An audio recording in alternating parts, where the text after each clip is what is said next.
दोस्तों, जब से चुनाव के नतीजे आए हैं तब से इस बात पर खूब चर्चा हुई है कि इस बार की लोकसभा कैसी होगी। बिल्कुल अलग तरह की होगी। एक्चुअली में इस बार की लोकसभा वैसी होगी जैसा कि एक स्वस्थ लोकतंत्र में होना चाहिए, क्योंकि जनता ने इस लोकसभा में विपक्ष के हाथ बहुत मजबूत किए हैं और ये अच्छा है हमारे देश के लिए। लेकिन मौजूदा वक्त में सत्ताधारी दल क्या इसको एक खतरे के तौर पर भांप रहा है, मान रहा है? बड़ा सवाल ये है दोस्तों कि स्पीकर के नाम को लेकर जो सस्पेंस है वो इतना क्यों गहराया हुआ है, क्योंकि 24 तारीख के आसपास बताया जा रहा है कि संसद का सत्र शुरू हो जाएगा, लेकिन अब तक स्पीकर के नाम पर मोहर नहीं लगी। वैसे इसके लिए तो 26 तारीख की डेट है, लेकिन राजनाथ सिंह के घर पे कल मीटिंग हुई और इस मीटिंग से क्या निकल कर आया वो मैं आपको बताने वाली हूँ। साथ में आपको ये भी बताने वाली हूँ दोस्तों कि बीजेपी के अंदर की डायनेमिक्स देखिए कैसे बदल गई है। दोस्तों, एक वक्त हुआ करता था पार्टी के अंदर की गतिविधियां भी अमित शाह देखते थे, लोगों के साथ मीटिंग्स भी अमित शाह करते थे, सहयोगियों के साथ मीटिंग्स भी अमित शाह करते थे। हालांकि तब तो बीजेपी को सहयोगी की जरूरत ही नहीं थी, 2014 और 2019, लेकिन 24 आते आते हालात इतने बदल गए कि अब सहयोगियों के साथ जब जब मीटिंग करनी होती है राजनाथ सिंह मीटिंग करते हैं। देखिए कैसे डायनेमिक्स बदल गई है। इसका मतलब ये हुआ दोस्तों कि जो सहयोगी दल हैं, जो एनडीए के घटक दल हैं, वो अमित शाह से ज्यादा राजनाथ सिंह के साथ कंफर्टेबल हैं और राजनाथ सिंह एक मॉडरेट चेहरा है, एक ऐसा चेहरा है जो उनको भी साथ लेकर चल सकते हैं, उनसे भी बात कर सकते हैं, लोगों से अलग बात कर सकते हैं, सबको साथ बिठाकर बात कर सकते हैं। तो लगातार पिछले कई दिनों से जब भी सहयोगियों के साथ बातचीत करनी होती है राजनाथ सिंह के घर पर ही बातचीत होती है और राजनाथ सिंह इस बीच इस नई सरकार में पहले से ज्यादा पावरफुल दिखाई दे रहे हैं, पार्टी के अंदर भी और सरकार के अंदर भी। लेकिन बड़ा सवाल ये कि स्पीकर के नाम पर क्या हुआ। दोस्तों, आपको जानकर कतई हैरानी नहीं होगी, स्पीकर के नाम पर साफ तौर पर बीजेपी ने अपना संदेश टीडीपी और जेडीयू को दे दिया है। पहले मैं आपको बता देती हूँ कि इस बैठक में पहुंचा कौन कौन था। यहाँ पर बता दूं आपको, केंद्रीय मंत्री एस जयशंकर मौजूद थे, मनोहर लाल खट्टर मौजूद थे, भूपेंद्र यादव थे, पीयूष गोयल थे, धर्मेंद्र प्रधान थे, अन्नपूर्णा देवी थी और किरण रिजिजू जो कि संसदीय कार्य मंत्री हैं, जिनके पास जिम्मेदारी है पार्लियामेंट के अंदर कैसे सब कुछ चले। बहुत महत्वपूर्ण पद होता है ये। किरण रिजिजू को ये पद दिया गया है। इसके अलावा सहयोगी दलों की तरफ से दोस्तों जेडीयू के ललन सिंह यहाँ पर मौजूद थे, चिराग पासवान मौजूद थे लोक जनशक्ति रामविलास से। इसके अलावा दोस्तों टीडीपी की तरफ से भी जिनको एविएशन मंत्रालय दिया गया है वो मौजूद थे यहाँ पर। मेरी जानकारी यही बताती है, मतलब सारे सहयोगी दलों को यहाँ पर बुलाया गया था। और टीडीपी का यहाँ पर होना इसलिए भी महत्वपूर्ण हो जाता है क्योंकि टीडीपी की तरफ से ही बयान आया है कि अध्यक्ष पद तो एनडीए का होना चाहिए, क्योंकि जेडीयू तो पहले ही साफ कह चुकी है कि हम बीजेपी के जो भी लोकसभा स्पीकर को लेकर कैंडिडेट होगा हम उसका समर्थन करेंगे।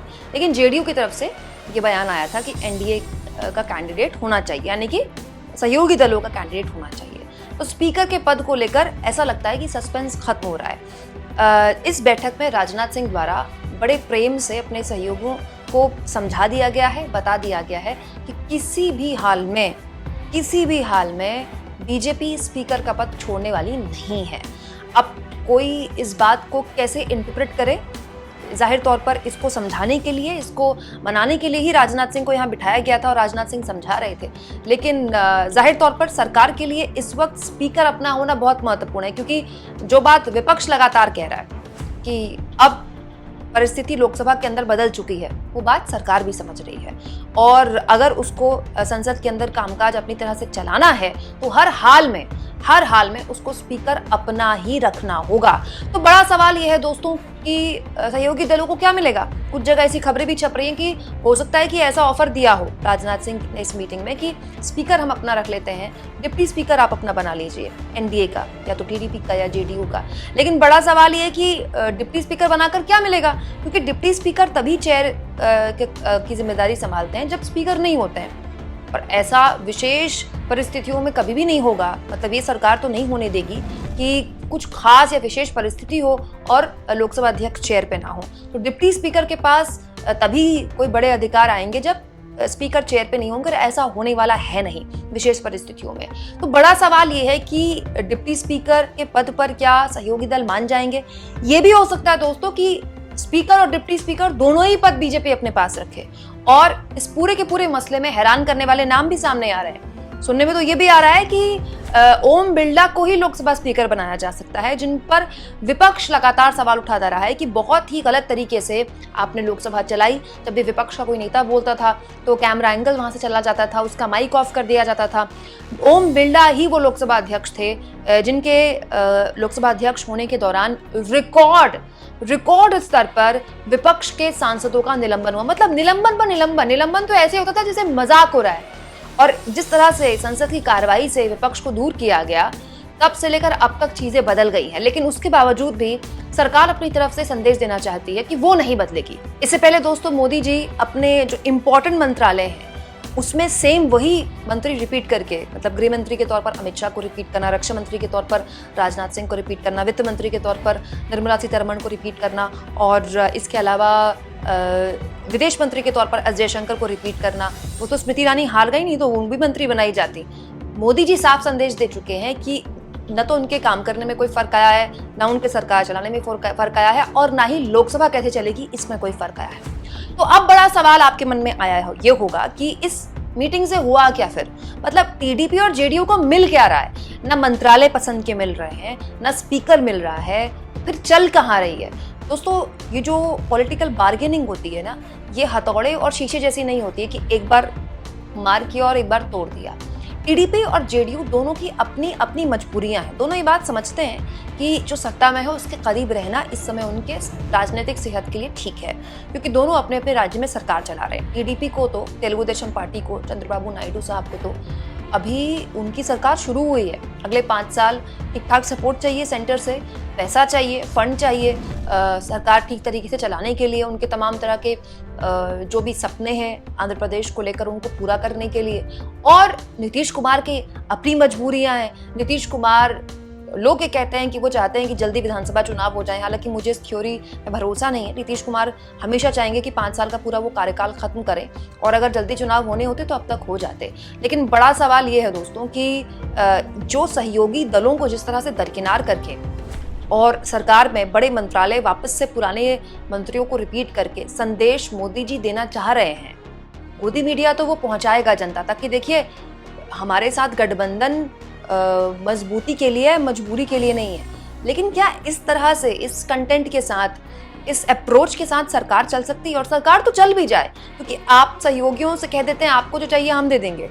चंद्रबाबू नायडू को इस समय बहुत मतलब उनके पास फंड्स का इशू है, उनको सरकार चलानी है। नीतीश कुमार के अपने इश्यूज हो सकते हैं वो सहयोगियों को संतुष्ट कर दें, लेकिन आप सरकार के तौर पर कैसे जनता को संतुष्ट करेंगे? दोस्तों जब से सरकार बनी आप देखिए सिलसिलेवार तरीके से मोदी जी परेशानियों में घिर रहे हैं। लगातार ट्रेन हादसे नहीं रुक रहे। ठीक है, पश्चिम बंगाल में जो ट्रेन हादसा हुआ वो अश्विनी वैष्णव के एक तरह से एक नकारा रेल मंत्री होने पर लोग सवाल पूछ रहे हैं कि इतने नकारा आदमी को दोबारा से रेल मंत्री क्यों बनाया गया? मोदी जी दोबारा से पीएम बने नहीं कि आरएसएस ने मणिपुर की याद दिला दी कि 1 साल से मणिपुर जल रहा है, और अगर 1 साल से मणिपुर जल रहा है तो वो सबसे बड़ी नाकामी है गृह मंत्री के तौर पर अमित शाह की। ये बताता है कि अमित शाह एक नाकाम गृह मंत्री हैं, उसके बावजूद भी मोदी जी ने उनको दोबारा से गृह मंत्री बताया। और तीसरी और सबसे बड़ी भूल एनईटी को लेकर जो छात्रों का गुस्सा है, उस गुस्से को धर्मेंद्र प्रधान ने ये कहकर टाल दिया कि न तो कुछ ऐसा हुआ है, न कुछ ऐसी गड़बड़ी हुई है। हालांकि अब वो कह रहे हैं कि हम जांच करेंगे। ये 3 ऐसी नाकामियां हैं जो सरकार के सामने खड़ी हैं। ऊपर से जम्मू कश्मीर में लगातार आतंकी हमले हो रहे हैं। लगातार सरकार अगर जनता के अप्रोच से देखें तो घिरी हुई है कई मुद्दों पर, लेकिन सरकार अपने आप को एक ऐसे रूप में प्रेजेंट करना चाहती है जहां वो ये दिखाए कि ना तो सरकार के अंदर हम किसी की चलने देंगे, ना लोकसभा स्पीकर या डिप्टी स्पीकर के अंदर किसी की चलने देंगे। अब स्थितियां ये है कि लोकसभा के अंदर चीजें बदल गई हैं। विपक्ष अगर वाकई में स्पीकर के लिए कोई कैंडिडेट उतारता है, और विपक्ष अगर वाकई में उस तरह का माहौल बनाता है जिस तरह की उम्मीद पिछले 10 सालों में मोदी जी विपक्ष से कर रहे थे, क्योंकि मोदी जी कहते हैं ना कि मैं डिबेट मिस कर रहा हूं, तो इस बार काफी डिबेट उनको सुनने को मिलेगी। तो किस तरह का प्रारूप इस सरकार के अंदर निकल कर आएगा? क्या ये अहंकारी अप्रोच है जिसमें मोदी जी ये दिखाना चाहते हैं कि हो सकता है कि मैं बहुमत से दूर हूं लेकिन मेरे कामकाज करने का तरीका नहीं निकलेगा? और इस अहंकारी अप्रोच से नुकसान किसको होगा, लॉन्ग टर्म नुकसान किसको होगा? दोस्तों कमेंट बॉक्स में जरूर लिखें, और जितना हो सके चैनल को शेयर करें, सब्सक्राइब करें, और थैंक्स और ज्वाइन के ऑप्शन से अगर आप चाहें तो कुछ आर्थिक मदद भी चैनल की जरूर करें।